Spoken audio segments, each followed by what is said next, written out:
नवजात बच्चों में पीलिया बहुत आम है। इसको नियोनेटल जॉन्डिस बोलते हैं। तकरीबन 60% बच्चों में जिंदगी के पहले हफ्ते में पीलिया हो जाता है। इनमें से 97% बच्चों में ये कोई बीमारी नहीं है। ये एक नॉर्मल चीज होता है मैक्सिमम बच्चों में, जिसको फिजियोलॉजिकल जॉन्डिस बोलते हैं।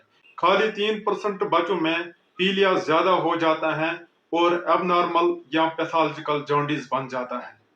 खाली 3% बच्चों को इलाज की जरूरत पड़ती है। काज 97% बच्चों में ये जिगर की कमजोरी होती है। इनका लिवर इमेचवर होता है और इनको बिलरुबिन की ग्लूकोरोनेडेशन सही से नहीं होती है, जिसकी वजह से इनको खून में बिलरुबिन ज्यादा जमा हो जाता है।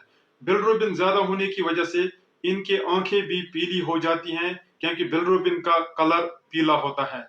किसी किसी को चेहरा और बाकी जिस्म भी पीला हो जाता है ज्यादा होने की वजह से। बिलरुबिन का कलर येलो होता है।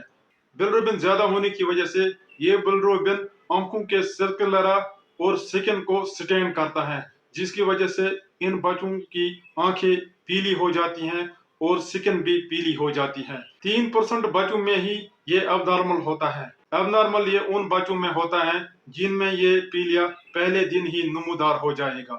इसके अलावा ये उनमें भी अबनॉर्मल है जिनमें पीलिया बहुत ज्यादा हो जाएगा। मिसाल के तौर पर अगर 15 से ज्यादा 2-3 दिन के बाद हो जाएगा। इसी तरह अगर किसी को पीलिया 21 दिन से ज्यादा रहेगा, वो भी अबनॉर्मल है, वो भी पैथोलॉजिकल जॉन्डिस होता है। ज्यादा उन बच्चों में हो जाता है जिनको कोई और एंजाइम डेफिशिएंट होगा, मिसाल के तौर पर गिलबर्ट सिंड्रोम, या उन बच्चों में होता है जिनके ब्लड के रेड ब्लड सेल्स ज्यादा ब्रेक डाउन हो जाएंगे। मिसाल के तौर पर ब्लड ग्रुप मिसमैच में अगर माँ का ब्लड ग्रुप नेगेटिव है और बच्चे का ब्लड ग्रुप पॉजिटिव है, इसमें ब्लड ग्रुप मिसमैच की वजह से बच्चे के रेड ब्लड सेल्स ज्यादा ब्रेक डाउन हो जाते हैं और बिलिरुबिन पिगमेंट ज्यादा बन जाता है। इसी तरह अगर माँ का ब्लड ग्रुप ओ पॉजिटिव है और बच्चे का कोई और ब्लड ग्रुप होगा, तो इसमें भी बच्चे के खून के आरबीसीज ज्यादा ब्रेक डाउन हो जाते हैं और बिलिरुबिन पिगमेंट ज्यादा खून में जमा हो जाता है। प्रोग्रेस इन बच्चों में पीलिया सबसे पहले आंखों के सिक्लेरा में नमूदार होता है।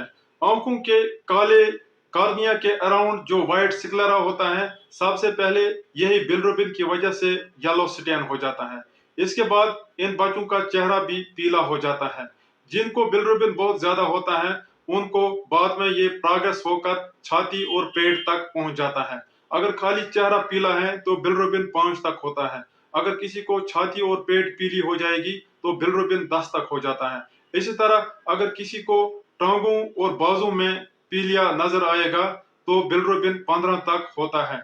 अगर किसी को पैर के सोल और हाथों के पाल्म्स में पीलिया नमूदार हो जाएगा तो ये बहुत डेंजरस हैं। इनमें बिलिरुबिन बहुत ज्यादा होता है। उमूमन इनमें बिलिरुबिन 15-20 हो जाता है। इनको जरूरी एडमिट करना पड़ता है। क्लिनिकल फीचर्स इन बच्चों को इनके पेरेंट्स हमारे पास इसलिए लाते हैं क्योंकि इनकी आंखें पीली होती हैं। अलबत्ता अगर किसी को पीलिया बहुत ज्यादा हो जाता है और उनके पेरेंट्स उनको किसी पीर फकीर के पास लेते हैं, उनका इलाज नहीं करते हैं, तो उनको बिलिरुबिन बहुत ज्यादा हो जाता है, जिसकी वजह से इनको बिलिरुबिन दिमाग में घुस जाता है। दिमाग में जाने की वजह से ये दिमाग में डैमेज करता है, दिमाग में ये अपने जहरीली असरात डालता है, जिसकी वजह से बच्चा सीरियस हो जाता है। बच्चा सही से नहीं दूध पीता है, कोई कोई बच्चा बेहोश हो जाता है, कोई कोई बच्चा बहुत ज्यादा रोता है, कोई कोई बच्चा कोमा में चला जाता है, किसी बच्चे को दौरे आते हैं। इसको एक्यूट कर्निएक्टर्स बोलते हैं। ऐसे बच्चों को बाद में डेवलपमेंट में भी दुश्वारी आती है। जिन बच्चों को जॉन्डिस बहुत ज्यादा होता है और कर्निएक्टर्स हो जाती हैं, उनको बाद में बड़ा होकर डेवलपमेंट में भी मुश्किलात आती हैं। ऐसे बच्चे वक्त पे नहीं चलते हैं, ऐसे बच्चे कभी कभी हैंडीकैप्ड भी हो सकते हैं, ऐसे बच्चे सही से नहीं बोलते हैं, उनको लैंग्वेज में भी प्रॉब्लम हो जाती है। इसके अलावा ऐसे बच्चों को दिमागी कमजोरी भी होती है या मेंटल रिटार्डेशन होती है। इसके अलावा ऐसे बच्चों को कभी कभी अबनॉर्मल बॉडी मूवमेंट्स होते हैं। मिसाल के तौर पर किसी को शिवरिंग होती है, किसी को जर्की मूवमेंट्स होती हैं, किसी को डिस्टोनिया होता है। ट्रीटमेंट ऐसे बच्चों को किसी पीर फकीर या नीम हकीम के पास नहीं देना है, ऐसे बच्चों को कोई मूत्र की जरूरत नहीं है। अगर आप वक्त पे इन बच्चों को किसी मूत्र वाले के पास ले जाओगे तो इनका पीलिया बढ़ जाता है, जिसकी वजह से इनको दिमाग डैमेज हो जाता है। इसी तरह ऐसे बच्चों को धूप में भी नहीं रखना है। धूप से इनकी चमड़ी जल जाती है और पीलिया को भी कोई फर्क नहीं पड़ता है। इसी तरह ऐसे बच्चों के माओं को खाना पीना बंद नहीं करना होता है। ऐसे बच्चों के माओं को नॉर्मल बैलेंस्ड डाइट देनी होती है। बड़े ऑपरेशन के बाद 4 दिन तक तेल के बगैर खाना होता है। 4 दिन के बाद नॉर्मल बैलेंस्ड डाइट हर किसी औरत को खाना होता है। ऐसी औरतों को मेवे भी देने होते हैं, सब्जी भी देनी होती है और नॉर्मल तेल खाने में डालना होता है। 97% पीलिया वाले बच्चे खुद रिकवर होते हैं, अलबत्ता डॉक्टर का चेकअप करना लाजमी है। 3% बच्चों को इलाज की जरूरत पड़ जाती है। जिन बच्चों को पीलिया बहुत ज्यादा होता है उनको बिलिरुबिन पॉइंट्स चेक करते हैं। बिलिरुबिन पॉइंट्स एज और रिस्क फैक्टर्स को कंसिडर करके एक बच्चे को कभी कभी फोटोथेरेपी देनी होती है। फोटोथेरेपी में ऐसे बच्चे को एक स्पेशल ब्लू लाइट के नीचे अस्पताल में रखते हैं।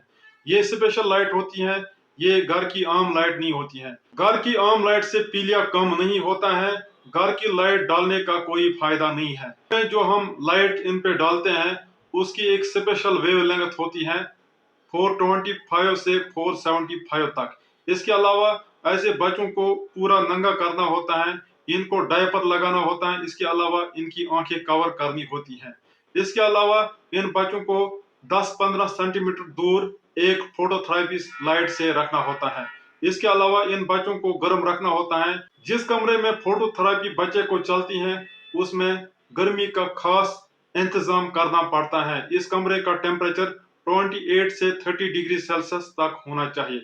इसके अलावा ऐसे बच्चे को बार बार दूध पिलाना होता है क्योंकि इसमें डिहाइड्रेशन का भी खतरा होता है। अगर जॉन्डिस बहुत ज्यादा होगी तो किसी किसी को खून बदलना पड़ता है, जिसको डबल वॉल्यूम एक्सचेंज ट्रांसफ्यूजन बोलते हैं।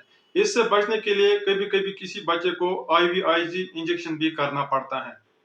प्रिवेंशन, पीलिया के मुज़र असरात से बचने के लिए अपने बच्चे को रोज तब तक डॉक्टर को दिखाओ जब तक आप एडमिट होंगे। इसके अलावा छुट्टी होते वक्त भी बच्चों के डॉक्टर को दिखाना लाजमी होता है। इसके बाद 2-3 दिन के बाद आपको घर से आना है और बच्चों के डॉक्टर को दिखाना जरूरी होता है। इसके अलावा माँ को ब्लड ग्रुप जरूरी करना चाहिए। अगर माँ को नेगेटिव ब्लड ग्रुप होगा और बच्चे को पॉजिटिव ब्लड ग्रुप होगा तो बच्चे को खास नजर रखनी पड़ती है। इसके अलावा माँ को एंटी-डी का इंजेक्शन भी करना होता है।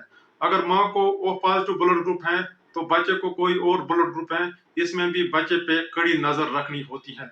उम्मीद है आपको वीडियो पसंद आया होगा। वीडियो को ज्यादा से ज्यादा शेयर करो। अल्लाह हाफिज।